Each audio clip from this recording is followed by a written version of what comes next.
Bros, well done.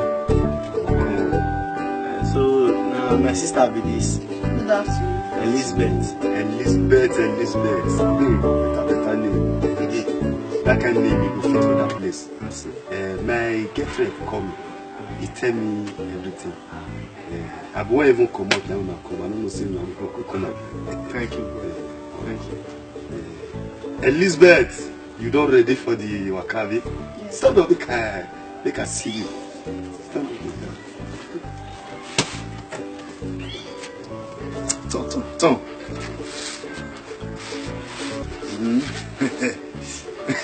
Elizabeth, sit down. Elizabeth go. Now your sister. Na me just senior her. Na me just senior her. Na my immediate younger sister be the one who senior me, the village. Boy senior me. She be our only sister. My papa married 3 wives. So anything guy, everything guy, mama with the suffer for village. Now me can't come be me. So me and my brother we call plans in New York can go that side. My papa mama no know. One make she go, she that I should call the cause of pride. Elizabeth, a better brother you get to. Better brother. Thank God say you quick cannot come for village. Because village boys we go give girl 100 naira. They go press 1,000 naira. Come off for life. Eh? Then a better thing that you do. Because me with my girlfriend there we don't talk. Now 500,000 naira. Now we will take carry her. Go. Put everything. But you will pay 30,000 euro. Brother. For my girlfriend. No, if you don't say you know do okay by that 30,000 euro, no problem. If not flight now 50,000 euro. No worry, we like this land, don't. So now your choice. So and my own commission. My own commission, you know, na just small money, 5,000 euro. Just 5,000 euro. So if you can calculate 30,000 euro and 5,000 euro, you could be just 35,000 euro. Very small. That's 35,000. Everything could be you get brain. Everything could be 35,000 euro. So and well that thing you pay camp for Lagos. Camping for Lagos na just a week. So now 6 boys they there. 6 boys they there. Those 6 boys now for them to you know whether you get the agility, you get the ability, you get the morale, you get the stamina, you get the to take deliver for them.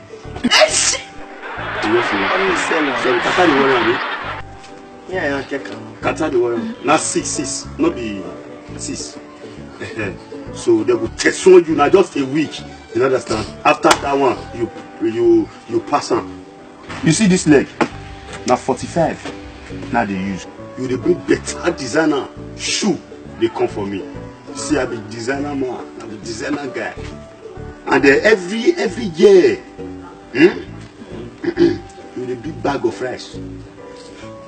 Big one, not be small one. With chicken, we no feel waka. You go swell. The swear. Reason why we say we go swell now. May no come be like say you can't reach there. You can't go the shake head. You can't go the. And the swear no be say much teeth. They will be say you will do like that. Now just when they your armpit. You bring up your eyebrow, your eyelashes. Not be the fake one or the face, the original one. You bring up. Hey, wait there, you crack on. You bring up. In fact, your saliva, all those boys, don't worry. In the case you know your saliva, don't come out of the kiss on. You bring up, come on. You bring up. What time we day your breast? What time we day your breast? You meet. You see big gun. Bros, my breast never dey leak. I never happen. But I tell you, say you go Lagos, go camp. I thought 6 boys they will bring me come out. So, so we go. Now we will take do this way. We create the heavy there. We use that take. So and as the sweat don't take 3 hours. Let's be 3 hours. Just to say you know go fuck up because if you fuck up, you can mad. You can die. In fact, Ogun dede. Ogun will kill you. No problem.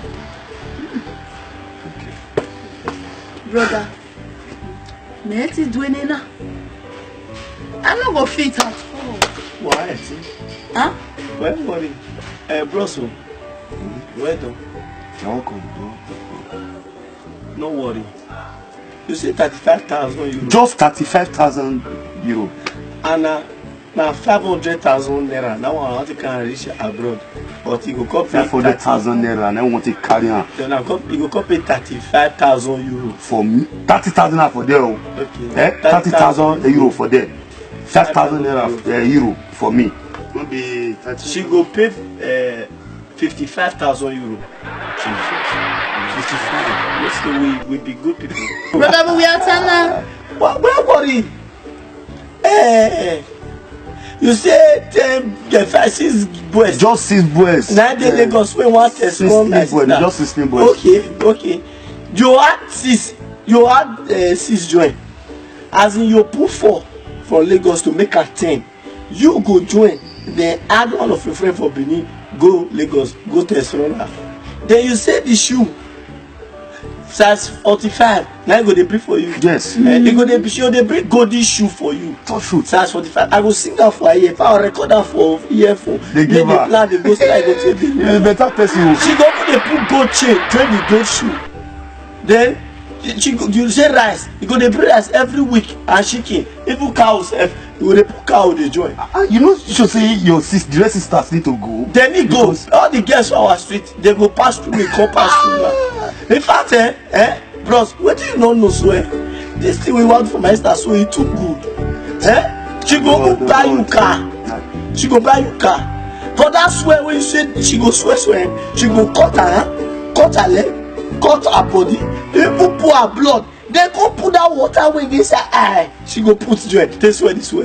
When you say she go put from body, it never reach. She go put hair from inside nose joint. Brother. Wow, this Europe, and then Europe, you know, in fact, she go buy car, give you, they build you 2 flats. Jesus, the brother, you're a comedian. Now you start this comedy. The brother, you the joke. Now you start this joke. Yes. Now you go mad. Idiot. Now you go mad. You say my son go do test running. You be soup test run. You be soup. No. You say don't test my sister. My sister na soup. Say go bring sugar for you. We never give us shoe. He never buy rice for family. Go they buy bag of rice and chicken for you. Men. Why who? Why worry? You go carry people wey no go pay you. In fact, I say, oh no, they can't read that time. Your girlfriend go die. The people no go pay. Police go arrest your girlfriend. Obalegbe go arrest your girlfriend for that Europe. Don't deport her. She go even mad come. She go mad come. Now so now they top people I come up for their family. Una go come they use the SS. If they don't reach that side. Yes, they go pay money. They not go rest. They not even remember their family. Person wey use body, they also 35,000 euro. Which body go get again? Then my womb will call a leak. I'm gonna use pampers. Now you go kill you. He go kill her. Person wey use body also 35,000 euro. Why body want me? Una don't spoil her. If they don't spoil her, who go repair her? Girl wey use body they also 35,000 euro. No wonder all these girls don't come for Europe. Don't they say everywhere is hot, everywhere is hot. Why body not go hot? Why their body not hot? Person wey use body they also 35,000. Why you not go hot? Why not go hot? Now go kill you. Now go kill you. Your sister go mad. Your friend go mad, Joy. What, bro? See, my sister, we'll make her for this country. Yes. We'll make her. People don't make her for this country. Many. We'll make her. See, you don't let tail on her. You will let the tailor finish. You're me casual. Now this country for do tailor. You blow. Abu fashion. Now this country for tailor. You blow. Say David for say Savior. Now this country. He blow. You blow. Yes. Now here they blow. Okay, you know that one. You know that one. Now you come up for shut up, no Kabaka, now here he blow. Kapdiosa, he blow for Nigeria. All of them. And now they go. Now here they for blow. We go see blow. We'll blow. Oh, when cheap blow for Nigeria. Where they go? Ebe me aya. I am get friend. Yama. Don't know. And somebody can marry you. Oh, ayala la bue. Imani ba ayala la bue. Iwe di fear ni. Yeah.